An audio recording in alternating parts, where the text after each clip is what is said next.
పిల్లలు కనాలంటే తప్ప, నీకు ఆ ఆర్థిక స్తోమత ఉంటే తప్ప, నీకు ఆ పేషెన్స్ ఉంటే తప్ప పిల్లల్ని కనద్దు. వెళ్లే కొద్దీ నీకు టైం ఉండదు, ఒకరు సంపాదించే డబ్బులు సరిపోదు. అండ్ పిల్లలు అనే వాళ్ళకి నువ్వు అటెన్షన్ ఇవ్వకపోతే నువ్వు ఒక జనరేషన్ ని, నాకు లాస్ట్ 10 years గా వచ్చే పుట్టిన పిల్లలకి నాకు చాలా బాధ అనిపిస్తుంది. బికాస్ వాళ్ళందరూ ఐప్యాడ్స్ తో పెరుగుతున్నారు కాబట్టి బ్రెయిన్ సెల్స్ సరిగ్గా పనిచేయవు.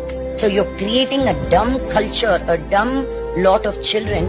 బికాస్ పక్కింటోడు ఏదో అనుకుంటాడు, మీ అత్తగారు ఏదో అంటారు, నీ ఫలానా వాళ్ళు ఏదో అంటారు. నీ women hood will not be satisfied if you didn't have a child. Practical issues ఎవరు చెప్పరు. బిడ్డ కనేంత వరకు, కన్నాక ఆల్ ద బెస్ట్ అనుకుంటే ఎవరి బాటిని వాడు వెళ్ళిపోతారు, ఎవ్వరు కూర్చొని చేయరు.